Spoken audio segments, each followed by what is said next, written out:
이제 하나님 말씀을 나누겠습니다. 사도행전 15장 1절부터 21절까지입니다. 어떤 사람들이 유대로부터 내려와서 형제들을 가르치되 너희가 모세의 법대로 할례를 받지 아니하면 능히 구원을 받지 못하리라 하니 바울 및 바나바와 그들 사이에 적지 아니한 다툼과 변론이 일어난지라. 형제들이 이 문제에 대하여 바울과 바나바와 및 그 중에 몇 사람을 예루살렘에 있는 사도와 장로들에게 보내기로 작정하니라.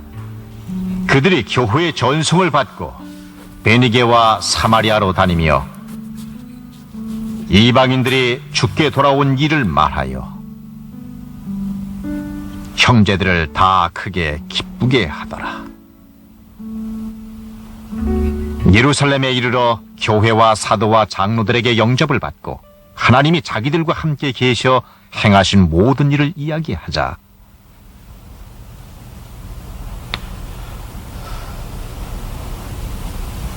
바리새파 중에 어떤 믿는 사람들이 일어나 말하되 이방인에게도 할례를 행하고 모세의 율법을 지키라 명하는 것이 마땅한 일이라 생각하오.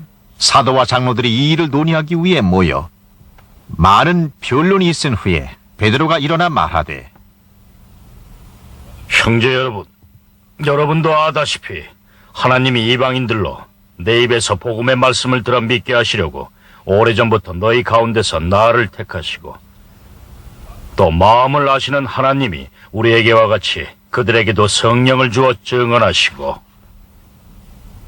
믿음으로 그들의 마음을 깨끗이 하사 그들이나 우리나 차별하지 아니하셨느니라. 그런데 지금 너희가 어찌하여 하나님을 시험하여 우리 조상과 우리도 능히 매지 못하던 멍에를 제자들의 목에 두려 하느냐? 그러나 우리는 그들이 우리와 동일하게 주 예수의 은혜로 구원받을 줄 믿노라. 온 무리가 가만히 있어 바나바와 바울이 하나님께서 자기들로 말미암아 이방인 중에서 행하신 표적과 기사에 관하여 말하는 것을 듣더니 말을 마침에 야고보가 대답하여 이르되 형제들아, 내 말을 들으라. 하나님이 처음으로 이방인 중에서 자기 이름을 위할 백성을 취하시려고 그들을 돌보신 것을 시므온이 말하였으니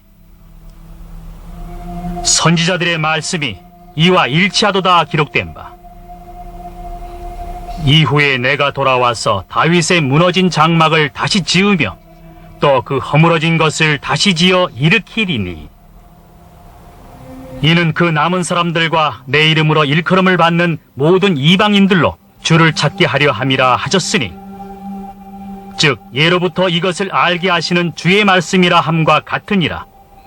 그러므로 내 의견에는 이방인 중에서 하나님께로 돌아오는 자들을 괴롭게 하지 말고 다만 우상의 더러운 것과 음행과 목매어 죽인 것과 피를 멀리하라고 편지하는 것이 옳으니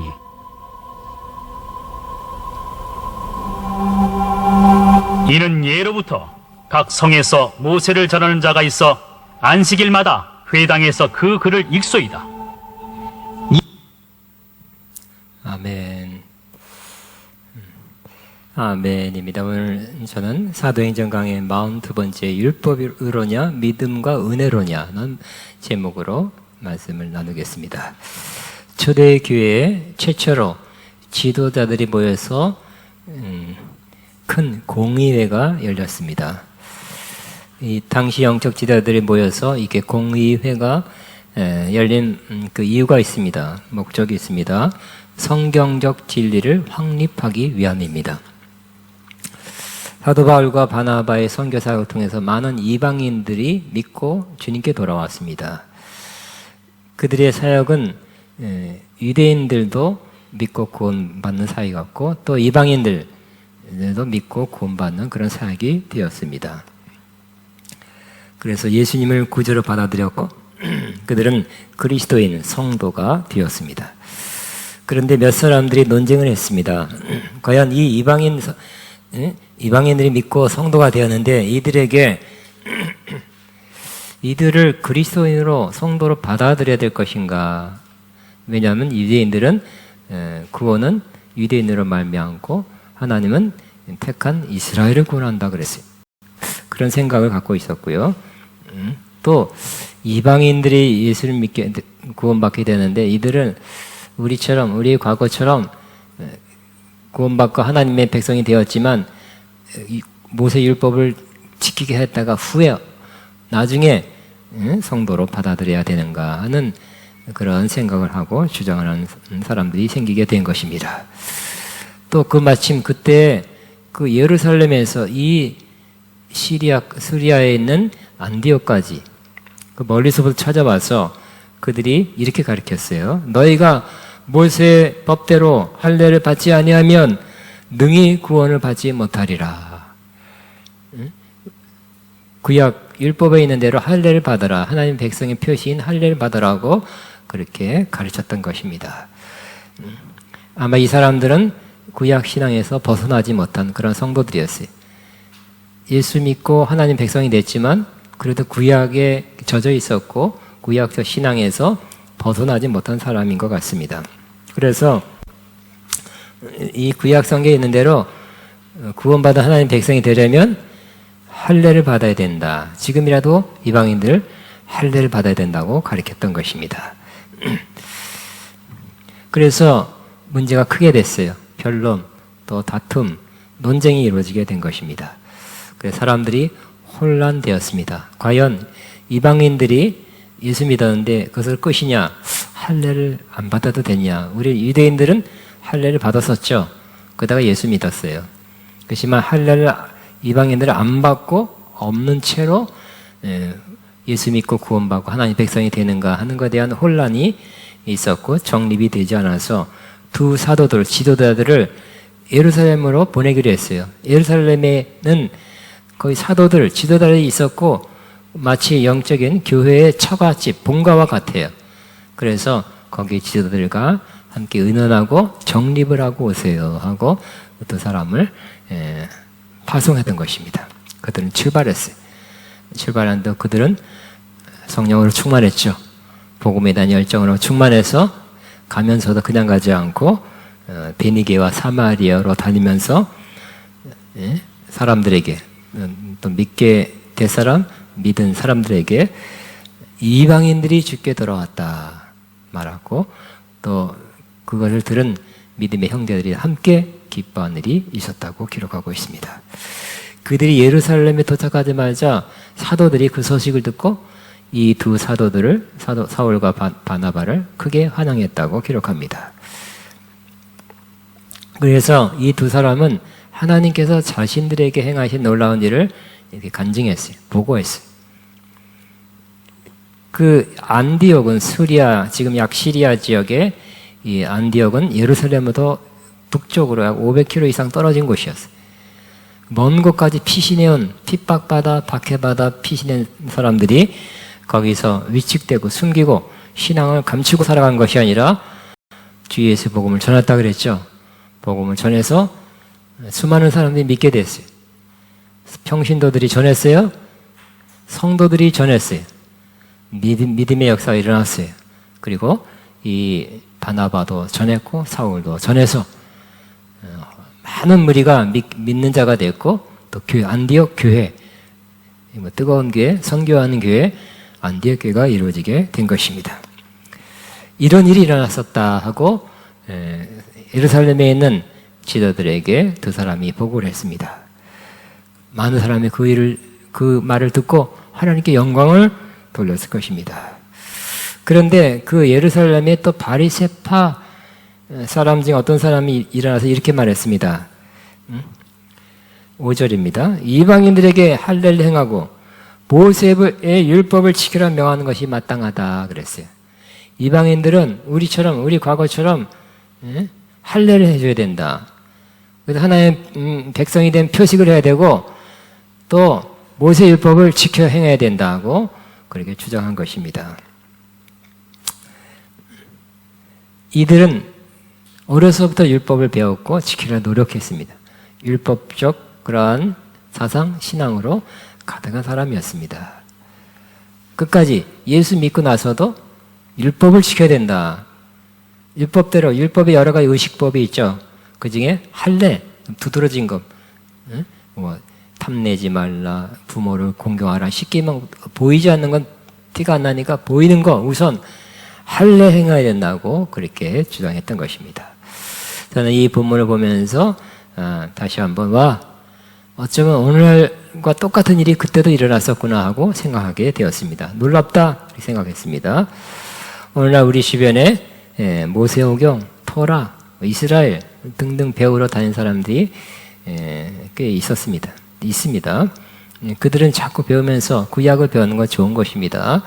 이스라엘 배우는 거 좋은 것이고 토라 배우는 건 매우 좋은 것이지만 너무 이스라엘화되고 율법적 요소가 점점 증가된다는 것은 바람직하지 않은 일입니다. 그런 사람들이 눈에 한두 명씩 그 이상 띄게 되었습니다. 점점 이스라엘 사람같이 돼요. 그 관습, 거기 있는 그대로 행하려고 노력하는 사람들입니다. 그들이 구약을 더 집중적으로 공부하면서 구약에는 유월절, 오순절, 초막절을 또 안식일을 지켜야 된다고 주장하고 있습니다.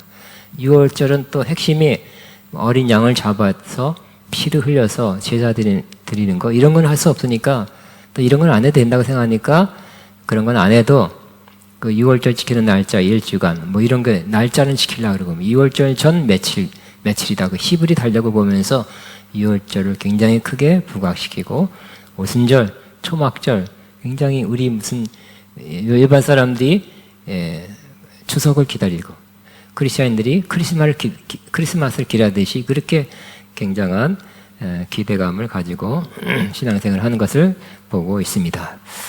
또 그들은 구약의 숫자적 의미를 그대로 지키려고 하고 믿으려고 합니다.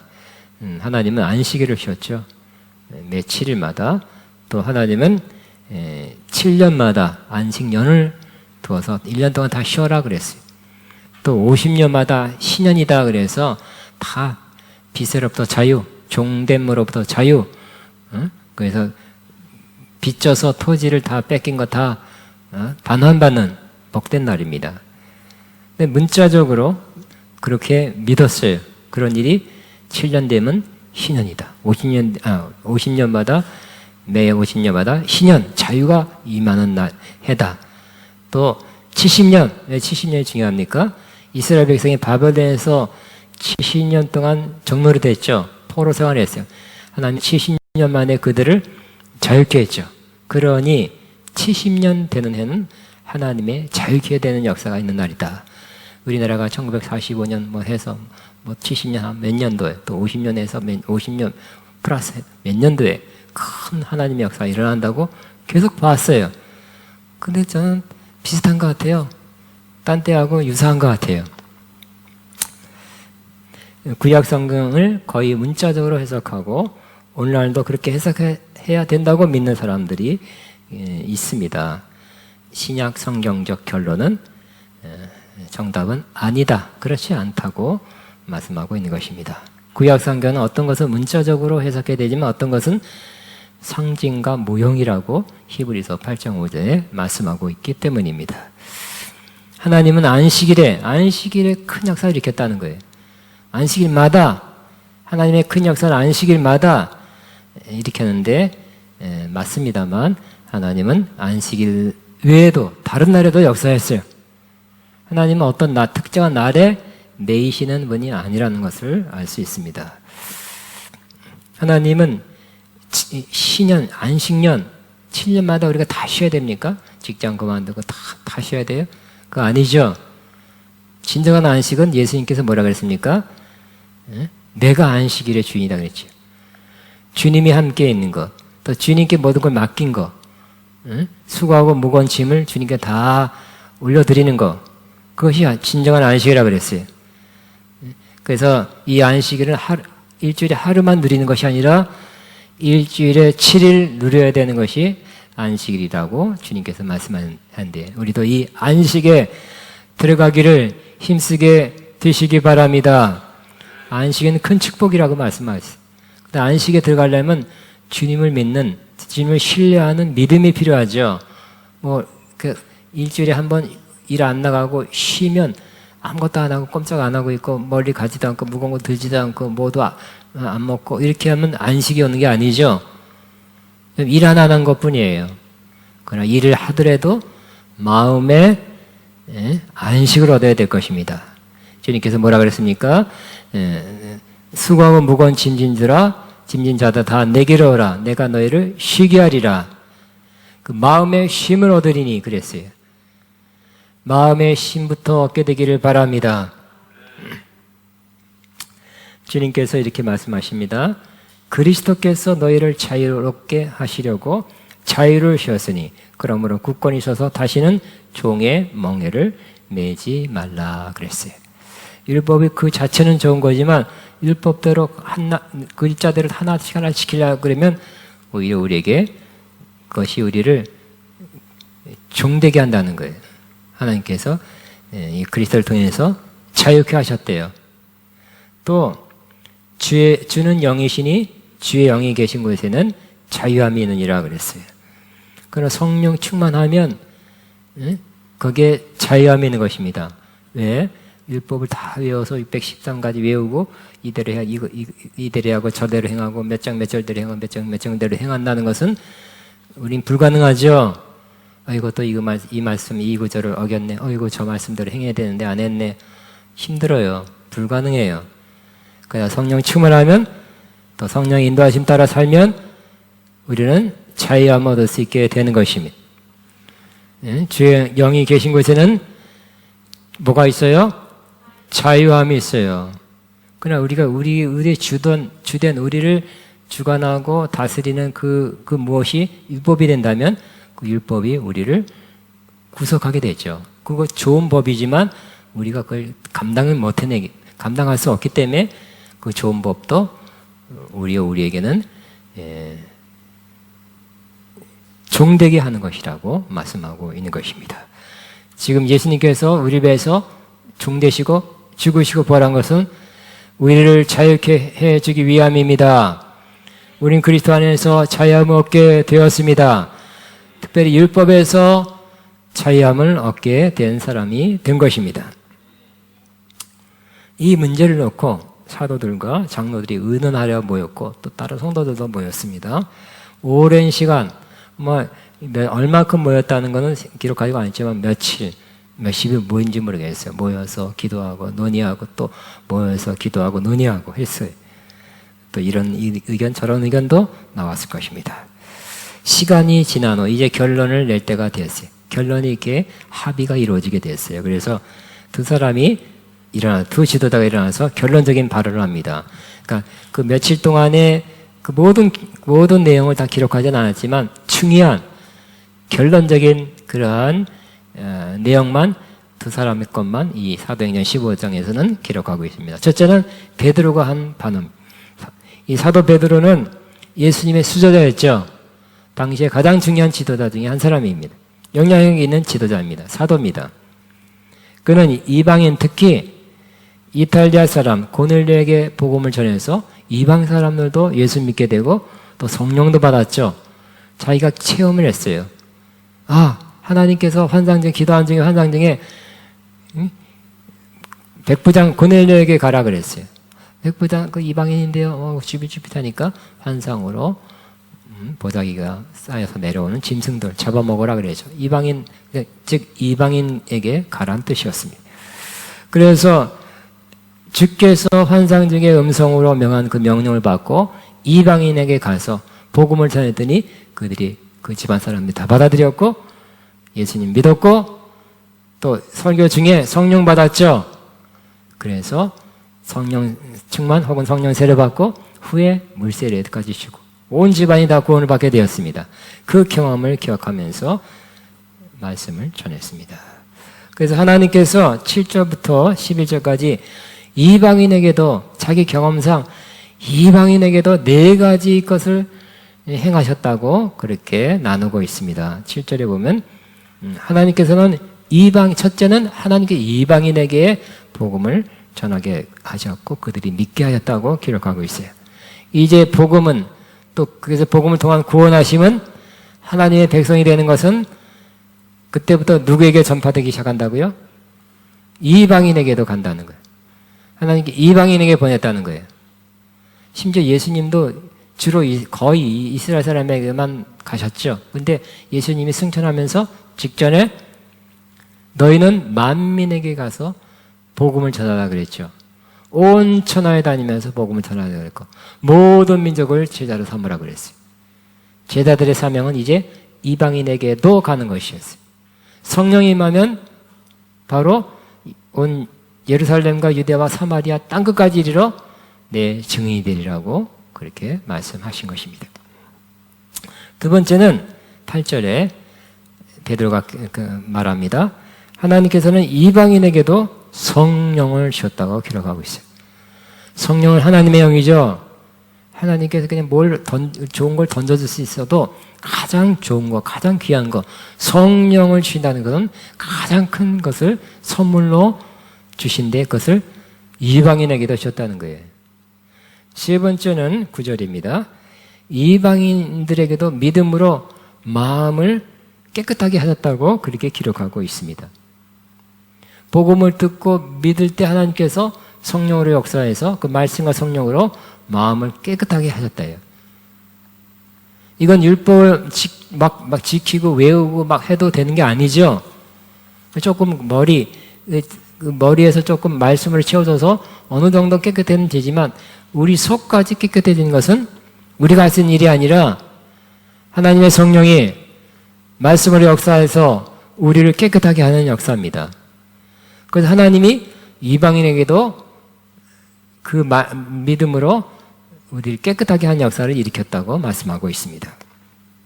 네 번째는 11절입니다. 이방인에게도 주 예수를 믿어 은혜로 구원을 받게 했다고 기록하고 있어요. 구약에는 뭐로 구원받습니까? 율법을 지킴으로. 근데 우리가 못 지키니까 하나님께서는 예수님이 지키게 하고 우리를 다 그리스도 안에 집어넣어서 그냥 믿음으로 받아들여라. 주님이 한 것을 믿음으로 받아들이라. 이게 은혜죠. 율법으로가 아니라 은혜로. 시작. 율법으로가 아니라 은혜로. 은혜로. 근데 은혜가 막 부어주지만 좋은 태양빛이 비치지만 태양빛 아래에 있는 사람에게만 혜택이 가듯이 하나님께서 은혜로 구원하지만 그것을 믿음으로 받아들인 사람에게만 구원이 임한다고 말씀하고 있습니다. 이 네 가지를 말씀했어요. 나눴어요.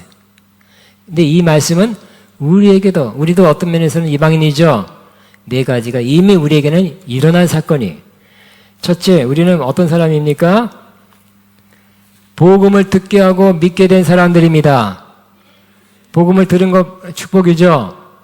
못된 사람 많다니까요. 두 번째는 우리에게도 성령 주셨죠. 대단한 것을 받은 사람들입니다. 세 번째는 우리도 우리 마음을 성령과 말씀으로 깨끗함을 받게 하셨어요. 우리 겉에 발에는 더러워져도 우리 속은 주의 말씀으로 깨끗함을 받은 사람이 된 것입니다. 성령으로 우리를 깨끗하게 했어요. 중생의 시침이라고 표현하고 있어요. 네 번째는 우리도 역시 은혜로 구원받은 사람이 된 것입니다. 구원받을 만한 그러한 행실과 그러한 됨됨이가 되지 못했지만 은혜로 구원받는 사람이 된 것입니다.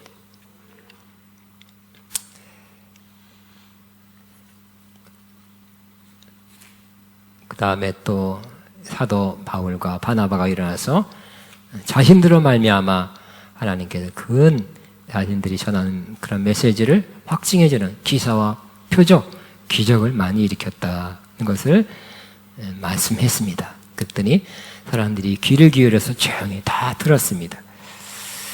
듣고 나서 초대교회 중요한 지도자 중에 한 사람은 야고보가 일어났어요. 이 야고보는 12제자 야고보가 아니라 예수님의 육신의 친동생 야고보였어요. 이 야고보가 친동생이지만 은혜를 받았는 것 같아요. 은혜를 받고 가장 중요한 지도자 중에 한 사람이 베드로와 야고보는 양대산맥처럼 중요한 지도자입니다. 그의 별명은 낙타 무릎이에요. 왜요? 무릎 꿇고 기도를 많이 해가지고. 우리도 좀 어디 돌아다니냐고 뭐 굳은 살이 비었다. 것도 좋은 일이지만 기도 많이 해서 낙타 무릎같이 된 사람도 나오기를 바랍니다. 세 사람밖에 없습니다. 자, 그는 일어나서 13절에 이렇게 말합니다. 형제들아, 내 말을 들으라 하면서 그렇게 결론적인 말을 했습니다. 그것은 이 상황, 하나님께서 이방인에게도 복음을 듣게 하고 믿게 하고 구원받게 하고 성령 부어주신 이 일은 바로 어떤 일이냐, 어떤 사건이냐. 구약 성경에 기록된 구약 성경의 아모스 선지자 9장 11절 12절에 예언한 내용이 성취되는 것이라고 이렇게 구약 성경을 해석하면서 결론을 내려준 것입니다. 저는 이제 표준 새벽역으로 또 한번 기록해 놨고요.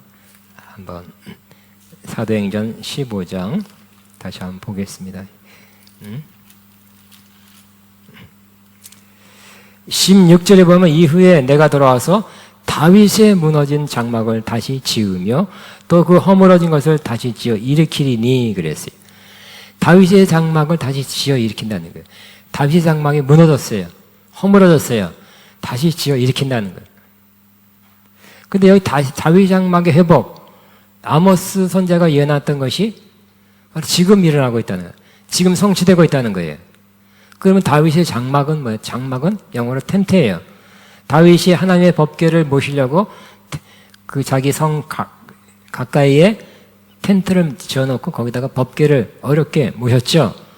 가장 중요한 법궤를 모셨어요. 그리고 법궤를 모시고 너무 기뻐서 춤추며 찬양하며 악기하고 그렇게 해서 모셨어요. 근데 다윗의 장막은 다윗이 지었던 그 장막 텐트를 그 사이즈를 재가지고 다시 복원시키겠다 그런 내용도 아니에요.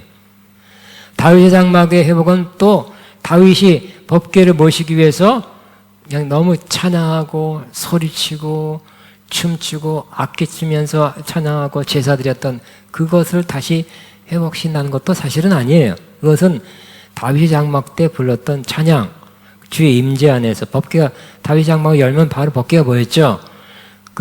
그와 마찬가지 하나님의 임재 안에서 자유롭게 찬양하는 것, 그것은 그 다음 문제예요. 다윗의 장막의 회복은 정확하게 엄밀하게 무엇을 말합니까? 바로 그 다음 절이 가장 해석의 키가 되고 있어요. 16절에 17절에 이는 같이 있습니다. 시작. 이는 그 남은 사람들과 내 이름의 일컬음을 받는 모든 이방인들로 주를 찾게 하려 함이라 그랬어요. 그 다윗의 장막은 바로 그 남은 사람들은 이스라엘 사람들이에요. 유대인들이에요.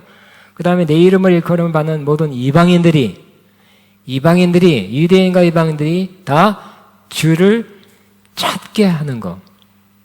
주를 찾아서 구원받아 하나님의 백성이 되는 게 바로 다윗의 장막이라고 말씀하고 있습니다. 이것이 성취된다는 거예요. 여러분 지금은 이때부터 해서 다윗의 장막이 회복되고 있습니다. 이스라엘 사람들이 구원받을 뿐만 아니라 이방인들도 구원받는 그런 때가 계속되고 있습니다.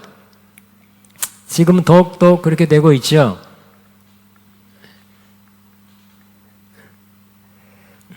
우리 아가페 응원교회 아가페 신학도 다윗의 장막의 그러한 확장을 위해서 힘쓰고 있어요. 우리의 선교 전략은 해외에 나가서 해외에서 아가페 분교를 세운다든지 아니면 선교사들을 통해서 이방인들이 주께 돌아오고 주를 믿어 하나님의 백성이 되는 이런 전략을 하고 있습니다. 그래서 또 어떻게 생각하면 지금 여기 와 있는 많은 노동자들이 있죠. 30만, 40만 된다는데 그 사람들이 여기서 여기 한국에 와서 노동자로 와서 일하다가 구원받기를 위해서 기도하고 있고 또 아마 얼마 있으면 그런 사람에 위한 또 교회나 신학교가 세워질 수 있도록 그런 뭔가 조짐도 보이고요. 그런 일을 하려고 기도하고 있는데 여러분도 함께 기도해 주시기 바랍니다. 다윗의 장막은 매우 중요하죠. 하나님은 다윗을 통해서 하나님의 마음에 합한 사람 다윗을 통해서 하나님 큰 일을 행하기로 그렇게 작정했어요. 왜냐하면 정말 하나님을 기쁘게 한 사람, 하나님의 마음에 맞는 사람이기 때문에. 그래서 그를 축복하는데 그의 후손을 통해서 그의 씨를 통해서 하나님의 왕국을 영원한 왕국을 세울 것이다. 무너지지 않는 영원한 위가 있는 그러한 나라를 세울 것이다. 약속했어. 나단 선지자를 통해서 사무엘하 7장 12절 13절에 약속했어요. 다윗의 씨, 그러나 여러분 다윗의 아들 솔로몬의 후반에 타락함으로 나라가 두루 갈리고 왕들이 있다가 결국 그 다윗의 후손들인 왕들이 결국 타락하고 우상숭배하고 나라가 멸망했죠. 남유다가 멸망하고 그 북이스라엘이 멸망했어요. 수백 년 동안 그 이상 지금까지 나라가 없었어요. 나라가 없었죠. 예수님 당시에는 식민지 상태로 있었고요. 그다음 AD 70년에 로마가 와서 점령하고 100만 명이 죽고 그나마 사는 사람은 다 도망갔죠. 디아스포라 됐어요. 근데 두 가지예요. 이스라엘의 회복을 문자적으로도 우리가 봐야 돼. 이스라엘 회복. 그래서 1948년 이스라엘 나라가 회복된 것도 하나님의 뜻과 섭리라고 생각하고요. 더 중요한 것은 뭡니까? 이 하나님의 나라, 특별히 다윗 장막이 꼭 이스라엘이 그러한 지금 이스라엘 땅에서 회복되는 그 건국한 것만 다윗 장막의 회복이 아니라 영적으로 예수님 믿고 하나님의 백성이 되는 것, 이때부터 2000년부터 예수님 믿고 유대인이나 이방인이나 예수 믿고 구원받아 하나님의 백성이 되는 것이 바로 다윗의 장막의 회복입니다. 하나님 그 일을 힘쓰고 있습니다. 이미 지금도 몇십억, 십몇억, 최소한 30억이라고 해도 십몇억인지 많은 사람들이 구원받고 있어요. 다윗의 장막 막 진행되고 있습니다. 이 일에 저와 여러분이 동참해야 될 것입니다. 이스라엘 그 나라, 이스라엘 그 땅, 거기서 이루어지는 그 하나님의 나라만이 그것만이 주가 아니에요. 그것도 포함되지만 더 중요한 이방인들의 숫자가 더 많잖아요. 이스라엘은 지금 작은 나라죠.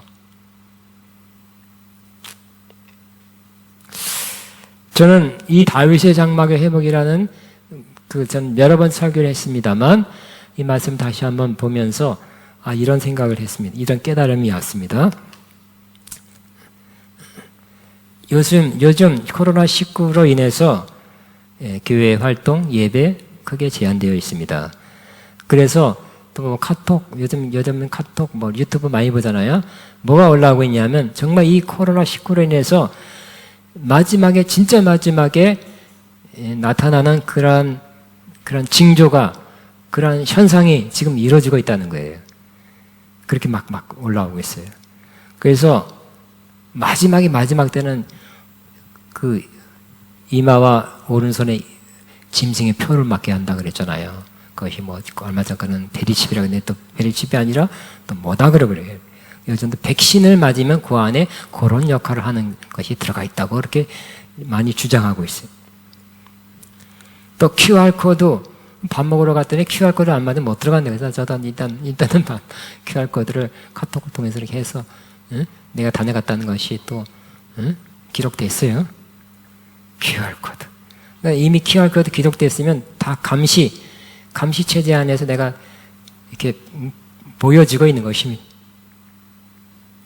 정부가 이 코로나를 통해서 감염 예방을 위해서 강한 권한을 가지고 온 백성을 감시 통제하는 그런 사회로 이미 들어섰다고 말하고 있습니다. 마지막 때에 나타날 요한계시록 13장에 나타날 짐승이라는 그 권력자의 모습이 점점 드러나고 이제 세계가 점점 단위 세계 그 체제로 가고 있다. 그렇게 되는 것 같아요. 또 종교 통합 운동이 일어나서 그 대표가 적그리스도가 될 것이다. 그렇게 되고 있는 것 같아요. 동성애 인정 등 여러 가지 성경대로 믿으면 위반되고 적발되고 처벌되는 그런 시대가 자꾸 오고 있어요. 응? 그래서 순수 신앙을 지키기 어려운 시대가 지금 오고 있어요. 응? 그리고 이렇게 자꾸 예수 믿는 사람 또 뭐 위반하면 응? 개인적으로 300만 원 벌금에 교회도 300만 원 벌금 이거 뭐 막 그러잖아요, 그죠? 그걸 통해서 응? 차별 문집 보면 벌금이 2천만 원이에요. 핍박 박해 시대가 전부 성큼 거의 다 왔다는 거예요. 정말 마지막 때가 됐다는 내용들이 많이 올라오고 있어요. 정말 가까웠구나. 응? 정말 이 백신 잘못 맞은 그 안에 의료 감염 예방이고 감염을 위해서 맞으라고 했는데 그 안에 그런 걸 싹 모르게 집어넣는다는 거예요. 백신 맞지 말라고 막 그럽니다. 코로나 걸려도 응? 코로나 것도 예방을 위해서 맞으라 그럴 것이고 그런 말이 막 들었는데 정말 예수님 오실 때 다 됐다. 꼭 수년 내로 오실 것 같아요. 이분들의 말이에요. 이분들의 말이 틀린 건 다 틀린 것도 아니에요. 근데 저는 이런 생각이 떠올랐어요. 이것도 다 어느 정도는 일리 있지만 정말 마지막, 정말 예수님이 재림하는 그 마지막이 오기 위해서는 우선적으로 성경의 마지막 때에 이루어져야 되는 그 예언의 말씀이 성취돼야 온다는 거예요.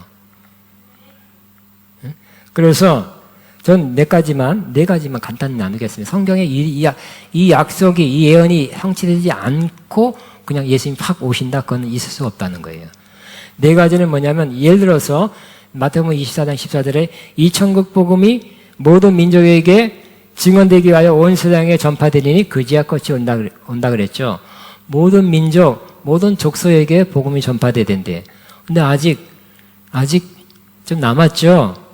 제가 신학 처음 들어갈 때 30년 전에는 뭐 500종족이 뭐 500종족인가가 뭐 어떤 남았는데 지금은 뭐 하여튼 굉장히 뭐 10분의 1도 안 된, 몇 천인데 지금 좀 줄었더라고요. 상당히 줄었더라고요.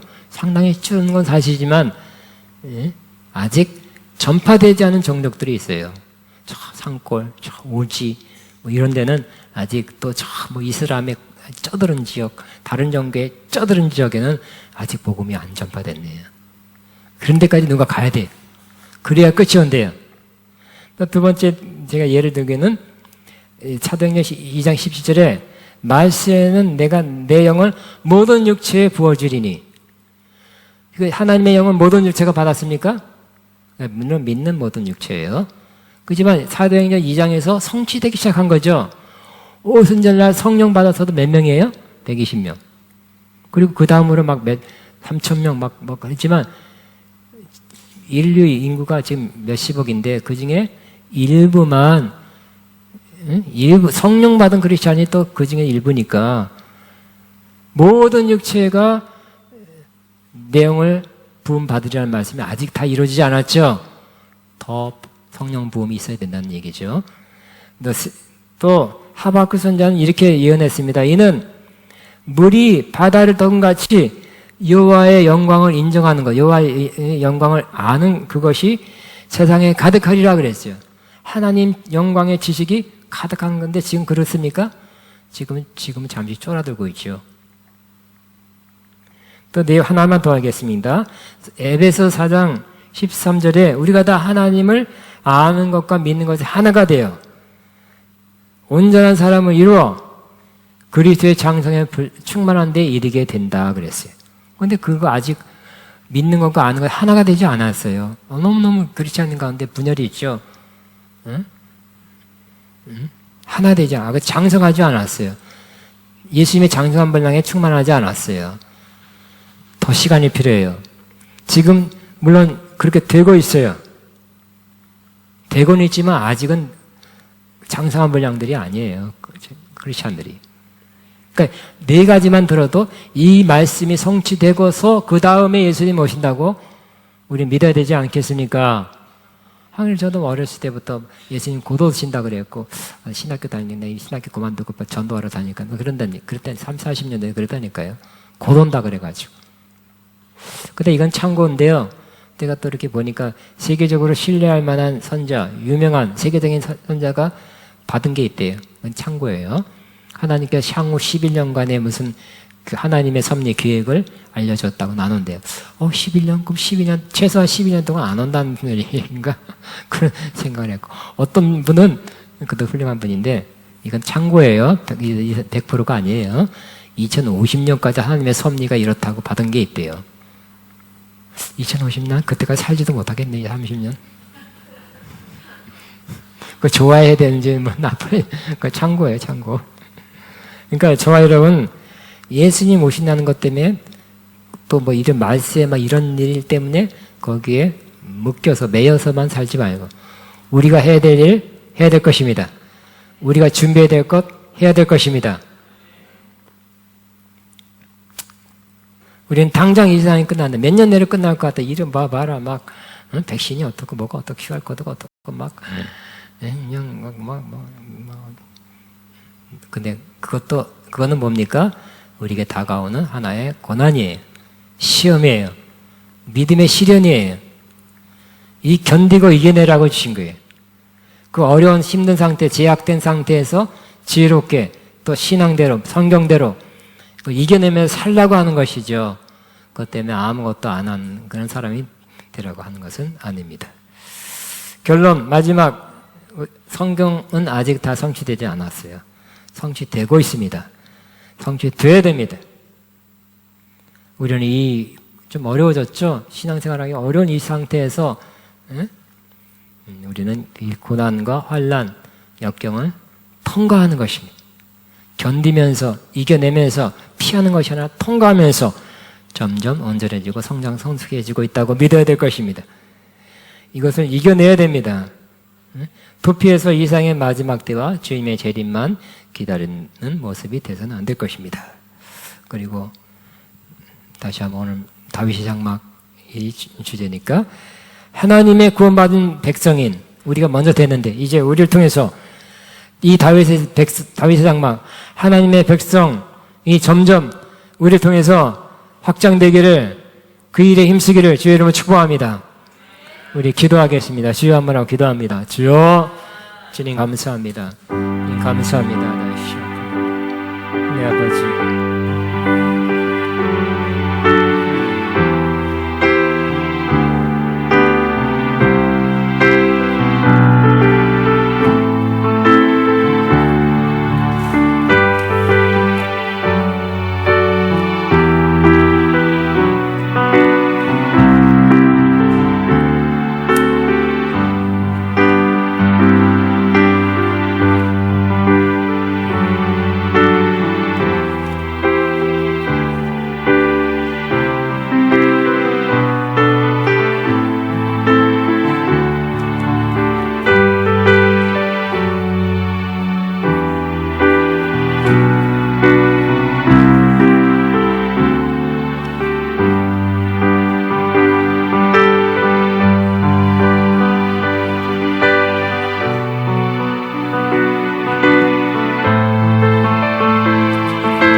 우리 세상 모든 민족이 찬양하면서 하나님의 이름으로 또 기쁨으로 예물 드립니다. 세상 모든 민족이 의원을 얻기까지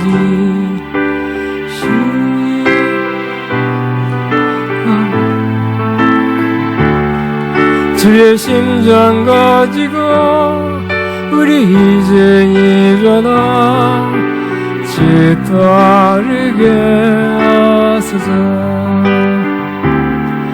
세상 모든 육체가 주의 영광 보도록 우리 부르시는 하나님 주의 손과 발 되어 세상을 치유하며 주 섬기게 하소서.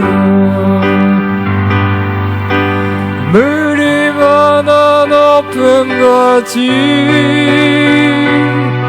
여호와의 영광을 인정하는 것이 온 세상 가득하리라. 물이 많아 높은 가지 물이 많아 높은 가지 물이 많아 높은 같이 머리라 빛나래 주의 영광 가득한 세상 우리는 듣게 되리 온 세상 가득한 승리 함성 물이 많아 높은 것이 여호와의 영광을 인정하는 것이 온 세상 가득하리라. 물이 많아 높은 가지 물이 많아 높은 가지 물이 많아 높은 가지. 아멘. 여러분 같이 하나님께서 봉헌 기도하겠습니다. 하나님 아버지 감사합니다. 우리는 이 어려운 가운데 우리 함께하는 것을 믿습니다. 우리에게 또한 좋은 계획 또 우리를 향한 놀라운 그런 앞날에 좋은 것을 예비하셨음을 믿습니다.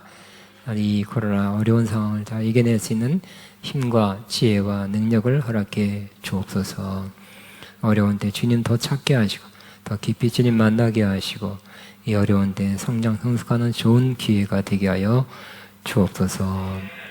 아버지, 하나님은 그리스도의 몸된 교회가 음부의 권세에 멸하지 않고 음부의 권세가 이기지 못하게 하신다고 교회는 승리한다고 약속했습니다.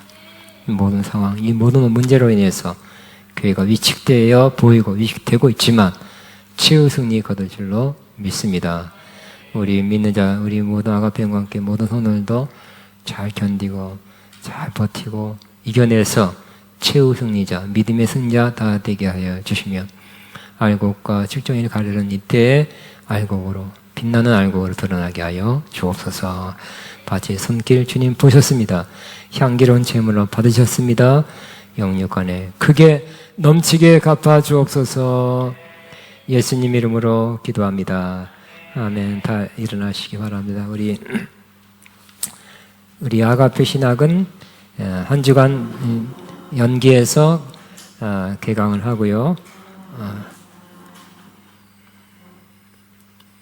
우리 한번 희망을 노래합시다. 희망을 좋은 날이 올 거라고 믿음을 가지고 이곳에 생명샘 솟아나. 또 여러분 주보에 있는 그 규칙대로 여러분이 마스크 쓰고 뭐 가까이 하지 않고 이런 모든 것도 잘 지켜주시기 바랍니다. 이곳에 혹시 꽃들도 173 꽃들도입니다. 하나님 이 어려운 어두운 시대는 지나가고 좋은 날 올 것입니다 하고 믿음을 선포합니다. 이곳에 생명샘 솟아나 눈물 골짜기 지나갈 때 173 머저나 열매 맺히고 웃음소리 넘쳐나리라. 이곳에 생명샘 솟아나 눈물 골짝 지나갈 때에 머저나 열매 맺히고 웃음소리 넘쳐나리라. 꽃들도 구름도 바람도 넓은 바다도 찬양하라 찬양하라 예수를. 하늘을 울리며 노래해 나의 영혼아 은혜의 주 은혜의 주 은혜의 주. 그날에 하늘이 열리고 보게 되리라. 마침내 꽃들이 피고 영광의 주가 오시리라. 꽃들도 구름도 바람도 넓은 바다도 찬양하라 찬양하라 예수를. 하늘을 울리며 노래해 나의 영혼아 은혜의 주 은혜의 주 은혜의 주. 기도합니다. 이제는 우리와 영원히 함께 하시며 우리를 지키시며 우리를 보호하시는 우리 주 예수 그리스도의 무한하신 은혜와 우리를 끝까지 사랑하시는 하나님 아버지의 극진하신 사랑하심과 성령님의 교통인도 새 기름 부어준 역사가 오늘도 다윗의 장막 안에 들어온 것을 감사하며 다윗의 장막의 확장을 위해서 또 애쓰고 또 수고하기로 작정하는 이 땅에 하나님의 백성으로 가득하며 이 땅에 하나님의 영광을 아는 지식으로 가득 차기를 또 소원하는 이 땅에 하나님의 자녀들로 가득하기를 기도하며 소원하는 모든 하나님의 자들 위해 이들의 앞날 위해 이들의 가정 위해 이들의 하늘 모든 일 위해 이제부터 영원토록 함께 하시옵기를 축원하옵나이다. 아멘.